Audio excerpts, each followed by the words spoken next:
Salve piratas e marinheiros, saíram as páginas e os textos com as falas dos personagens do capítulo 1119 de One Piece. E lógico que eu já estou aqui para narrá-los para vocês. Então se você curte esse tipo de conteúdo, já deixa o seu likezão, se inscreve no canal e ativa o sininho para não perder nenhuma novidade. Dito isso, agora bora para o vídeo. O título do capítulo 1119 de One Piece é Emmett. Na primeira página vemos a continuação da história de capa de Yamato volume 9. A seguinte frase aparece escrita: peregrinação substituta da colheita dourada de Yamato, filha do Oni. Podemos ver crianças que odeiam Kaido jogando uma pedra na cabeça de Yamato enquanto ela viaja para Kibi. Na página 2, podemos ver a nota inicial do editor que diz assim: o verdadeiro significado das palavras é... Presumo que ele esteja falando das palavras de Stussy. O capítulo começa dentro do laboratório de Egghead. Kako foi libertado da bolha por Stussy. Kako então diz: some daqui, Stussy. Sabe qual vai ser o meu próximo movimento, né? Amigo, você diz? Não me faça rir. Ele é um parceiro cruel e eu respeito por isso. É por isso que se Lute chegar aqui, eu não vou conseguir detê-lo. Stussy então diz: ei, Kako, Kako responde: eu já disse para você ir embora. Vaza daqui.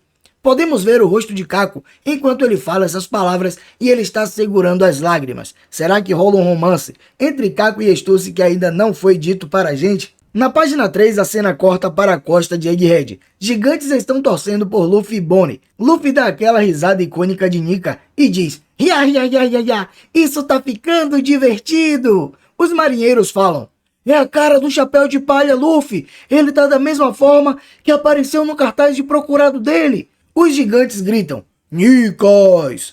Mas fala: 2 Nikas? Do que vocês estão falando? É só uma transformação falsa da Toshi no Mi. Não se empolguem. Luffy diz: pessoal, não importa o que vocês façam com esses caras. Rasguem, esmaguem, não vai funcionar. Mas então ataca o navio de Elbaf com outra explosão de fogo de sua boca.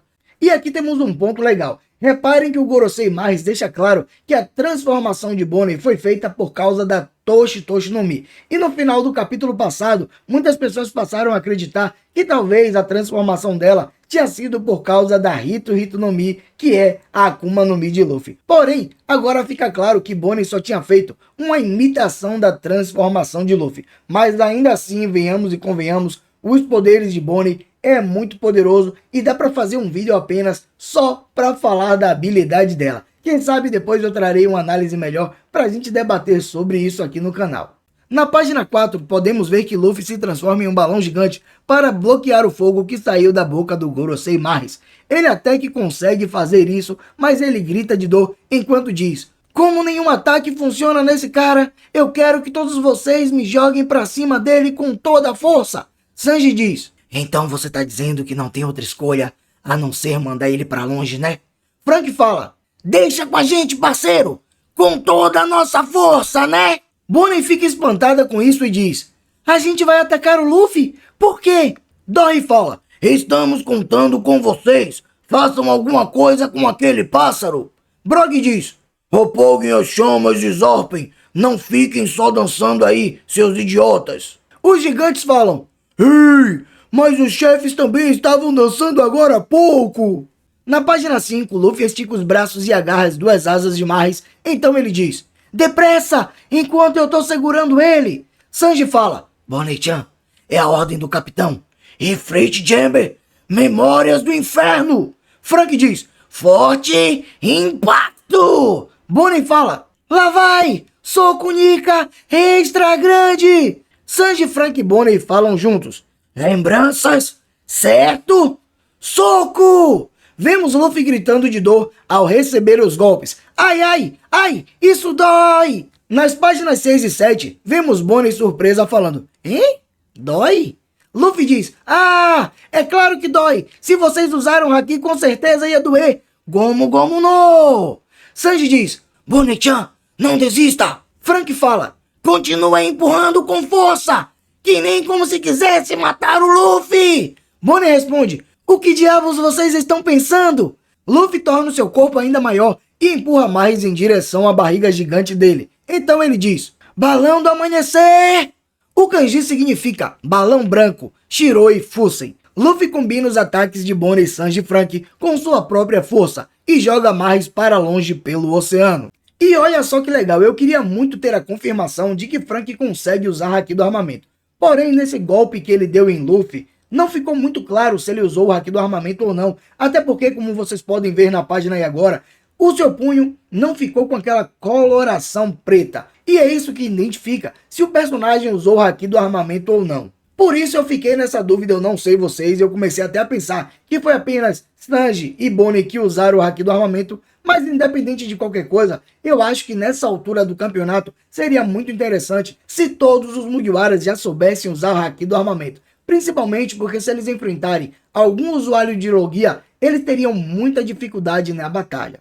Na página 8 vemos que o navio de Elbaf está pronto para zarpar. Luffy diz, beleza, ele sumiu, não vai voltar tão cedo, vamos nessa pessoal. Todos então gritam, uau! Luffy pergunta, cadê o Sop e os outros? Sanji responde, eles já devem estar descendo, estão atrasados. Atlas fala, eu vou lá. Sanji sem entender, apenas diz, Atlas-chan? Vemos então Atlas pensando, York está nos monitorando. Lilith, nós precisamos. A cena corta para o fundo do mar. O robô gigante ancestral se levanta e o Dendemushi transmissor dentro dele também acorda. A mensagem de Vegapunk recomeça, mas há pequenas interrupções na transmissão. Vemos o doutor falando, nada, não há tal coisa. Na página 9 podemos ver as reações ao redor do mundo quando as pessoas veem Vegapunk aparecer novamente nas telas. Em Holy Cake, vemos Katakuri, Moscato, Brownie e Zukoto. Alguns cidadãos falam, ei, uau, voltou! Na transmissão de Vegapunk, ele diz, o que foi passado de geração em geração. Charlotte Zukoto ouve a mensagem e fala, do que ele está falando? Vegapunk diz, pode ser chamado de vontade. A cena corta para Vivi e Morgans, e eles estão em choque novamente ao ver a transmissão de Vegapunk voltar. Vivi diz, ei, voltou? Cidadãos falam, voltou? Será que foi má recepção? Podemos ver a reação de Gaimon e Sarfuki a mensagem de Vegapunk, mas como eles não têm nenhum Dendemushi, eles não estão cientes da transmissão mundial. De volta à ilha de Egghead, vemos York falando com os 5 anciões através do radiocomunicador. Ela diz, as ondas de transmissão foram cortadas. O caracol transmissor Dendemushi possui circuitos diferentes para memória e ondas de transmissão. Ele precisa ser destruído diretamente. Ouviu, Goroseis? Vegapunk volta a falar. Espero que essa voz alcance aqueles que estão sendo enganados por essa razão. E vamos lá, galera. Primeiro eu queria falar a respeito da mensagem de Vegapunk, porque ela ficou cheia de interferências e reações, então acabou ficando difícil de se entender o que ele quis dizer. Mas ele disse o seguinte, nada, não há tal coisa. O que foi passado de geração em geração pode ser chamado de vontade. Espero que essa voz alcance aqueles que estão sendo enganados por essa razão. E aqui fica claro que Vegapunk está falando sobre a vontade dos D. Tanto é que ele tinha mencionado sobre eles no capítulo passado. O que me fez pensar, será que na verdade o D não é um sobrenome, mas sim um título, um legado, uma vontade herdada? Isso talvez explicaria aquele momento em que Luffy apelidou Sabo de Sadibo.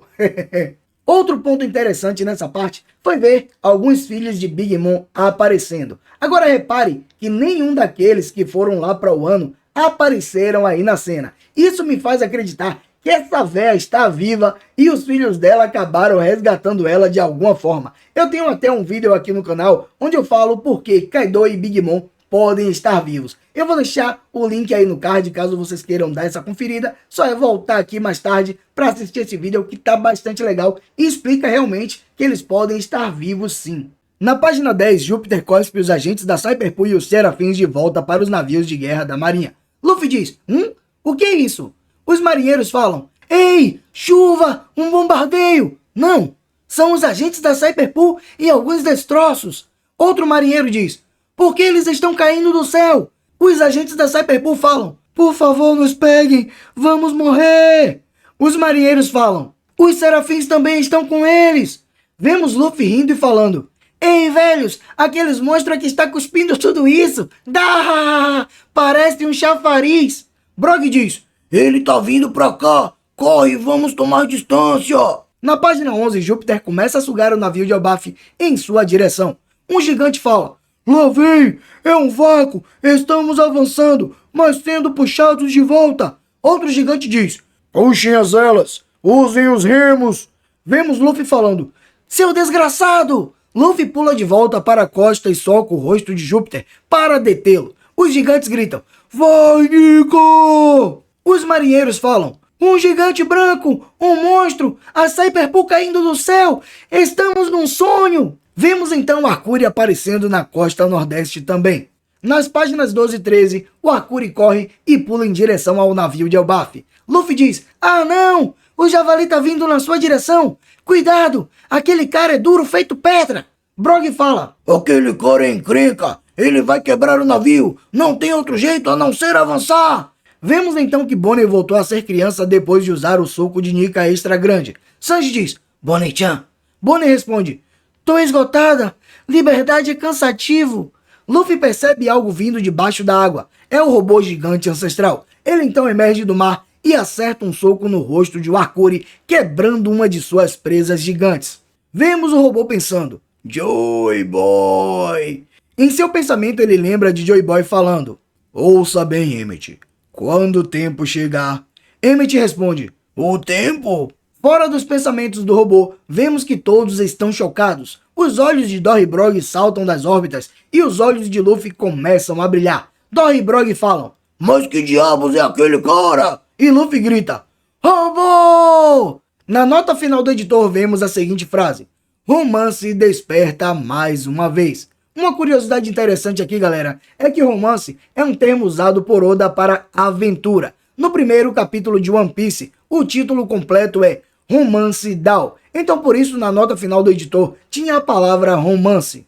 E por fim temos alguns pontos interessantes para mencionar aqui também. Primeiro, com relação aos serafins entrando em cena novamente. Dá para ver aí que pelo menos um deles está preso nas bolhas de Kairoseki. Então eu acredito que provavelmente todos eles estarão presos também. Porém, se eles acabarem se soltando, pode acabar rolando uma batalha entre eles mesmos. Afinal de contas, essa Snake teve aquela quedinha por Luffy. Vimos também que SB se parece com Kuma, então provavelmente ele vai proteger Bonnie. Então, imagina agora os dois se juntando para proteger Luffy e Bonnie, e os outros dois, S-Hawks e S-Shark, se juntando para proteger o governo mundial. Quem sabe a gente vai ver uma batalha entre serafins. Eu acho que seria bastante legal se isso acontecesse. Outro ponto curioso aqui é que fica claro que o robô ancestral se chama Emmett. E eu fiz uma pesquisa rápida aqui no Google para saber o significado do seu nome. E eu acabei descobrindo que Emmett significa verdade. Então será que veremos alguma coisa a mais sobre o século perdido? Será que o robô vai falar mais sobre Joy Boy? Ou até mesmo, quem sabe, veremos o rosto de Joy Boy aparecendo? O jeito agora é esperar os próximos capítulos. E eu queria lembrar para você que semana que vem não haverá capítulo, afinal de contas vai ter uma pausa, mas eu vou tentar trazer alguma teoria para a gente resenhar um pouco mais. Dito isso, galera, eu espero que vocês tenham gostado do vídeo, mas por enquanto isso é tudo. Eu fico por aqui, um abraço e fica com Deus.